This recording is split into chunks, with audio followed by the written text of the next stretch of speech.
Hey YouTube, how the heck you doing? I'm doing great, and I hope you are too.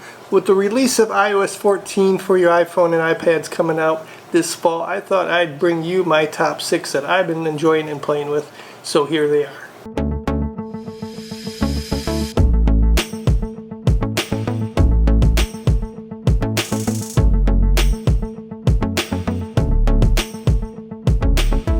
Number 1 on my list is widgets, and I've always enjoyed them. You just swipe over to the screen of your different widgets that you have, and you can catch up on nearly everything that you want to catch up on, weather, sports, and whatever. So in the new release, they added the ability to size up your widget icons to make them different sizes and move them around.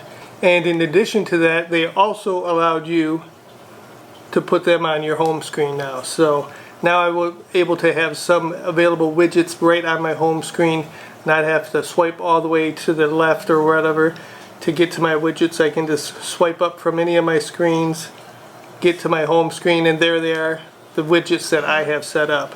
So let's go ahead and go into those and just see how they play out. At the top here you got the little plus sign. I'll just scroll down and I'm going to add podcasts. I like my podcasts, so it gives you the 3 choices. You got this small icon, medium, and then you got your full-size icon. So let's go ahead and do another small one there. So we're going to hit add widget. It's there on the screen, so all you got to do is hit done at the top of the screen, and there you have my 4 widgets that I have. Now as you can see in this middle one, this wide one that has a calendar, I can swipe through that and get different widgets going through that. That's called the stack, that you can stack obviously widgets in one location and just swipe through there. But that brings me to my number 2 one, which is the smart stack. That can also be a smart stack where throughout the day it'll allow you to see certain widgets that you want to see for that day. So morning you want to see maybe the stock market, in the afternoon maybe appointments or whatever, and so on. So that is quite convenient for that type of area too with the widgets. And you still, if you want to add more widgets, you can still go back to your swipe to your other screen, your beginning screen off your home screen, and you still have all your other widgets that you can combine after it. So there you go with widgets, smart stack, and stacks. I'm going to go ahead and remove this podcast one again. So I have my original ones. So these are the most used widgets that I like to see on my home screen. So let's. Are you okay? What are you fighting? Someone's fighting over there. Someone's having a little fight over there. But so let's swipe over one screen, and you can see I have a lot of icons listed and everything. But if I swipe over one more time, you can see I have what's called now an app library. And Apple has integrated the app library into the phone of iOS 14 to kind of group certain icons into certain categories, like recently added. So if you added some apps recently, it would show up in there. Social, productivity, games, so you got a lot of games, so you would have to tap on that to see it. The larger icons of that group, or folder if you want to call it that, will take you right into that application if you want to go right into that. So that's what they call the app library. If you need to find something, you just go ahead and hit the search bar at the top, and then you can scroll through alphabetically. You can search for something. If you want to look for Lightroom, say I got Lightroom on here, there I have Lightroom. So it's very easy to implement, very easy to go through. So app library is one feature that I enjoyed that they added too. Now you probably wondered why I don't have a lot of icons. So if you hold down on the screen to put yourself into edit mode, and then tap down on these 3 dots at the bottom, it'll show you all your pages, and you can see my bottom 2 were unchecked. So if I check those back out again, hit done, hit the screen again. So now I'm at my thing, and there I have all my icons again. And then it would take me that long to get over to the app library, just beyond all my apps that I have on my phone. So I like to go into there. I can hide those pages again, and then once that's gone, I just swipe over, and there I'm back to my app library. Makes the phone nice and clean. I don't have a lot of cluster of icons or pages that I have to swipe through. It's just quick and easy to get to something I want to get. This second page, I haven't really played with it too much. I probably set it up with my most used icons that I want to get to.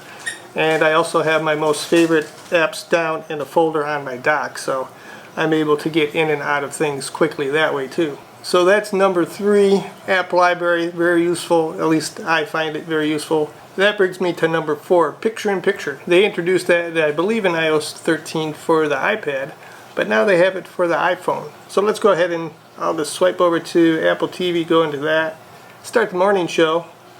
Just that one of their episodes that was playing before. As you can see, it's playing in the screen nice and easy. Hey guys, Future Bob here. Just wanted to let you know that when I was doing the editing for this iOS 14, 6 things that I'd like in there, I noticed that when I did picture-in-picture, the screen was not actually recording the turning and flipping, although I did see it on the screen. The actual screen recording of the iPhone was not taking it in. It stopped the actual picture. It was still playing the sound in the background, but the movements in the flipping around that I was doing with the phone to minimize it, go into email and stuff, was not really being recorded. Maybe just a part of the beta that's going on with the phone right now, but it was working fine as far as how picture-in-picture worked. I really did like it. But let's get back to my top 6. Let's go. Feature number 5 that I enjoy to use, and Google already has one on the phone, and it's a translate one. So now Apple has their translation version of it. So you can go ahead and, what time is it? I can instantly translate that from English to Spanish. It also is downloadable in case you don't have a network connection, so that makes it easy. You can pick any language that you want to go through. If you want to do it in French, you want to do it in Portuguese or whatever, it instantly will change the last statement that you said into that language. So that has become very useful. You can even do kind of a landscape view or back into portrait view. So translate is number 5 on my list. It does come in handy at my work because sometimes I do not get a good connection in the building that I am, and I do need to translate some language to another. So it is nice to have it downloadable on the iPhone and very handy for me. And last but not least is Siri on the iPhone. If I was in, say, my email, reading email, and I wanted to check something with Siri, before I used to hold in the button and it would just blank out what I was doing, but now it throws up a little icon at the bottom. And if I want to find out, do I have any appointments today? So that's the new Siri. It has a little icon at the bottom. Doesn't take you out what you're trying to do. You can still scroll and go through things. And if you need to bring it up real quick, there it is, ready to go. What's the weather out today? So it's 90 degrees, pretty hot today. I can get back out of there, go back to the main screen. And a bonus feature that I came across is using the back of your phone to access features. That's in accessibility. So if I'll show you real quick, if I go into settings, scroll down to accessibility, and then we have touch, and then at the bottom, back tap. I got that. So double tap, I have control center. Triple tap, app switcher. So let's go ahead and go back to the main screen.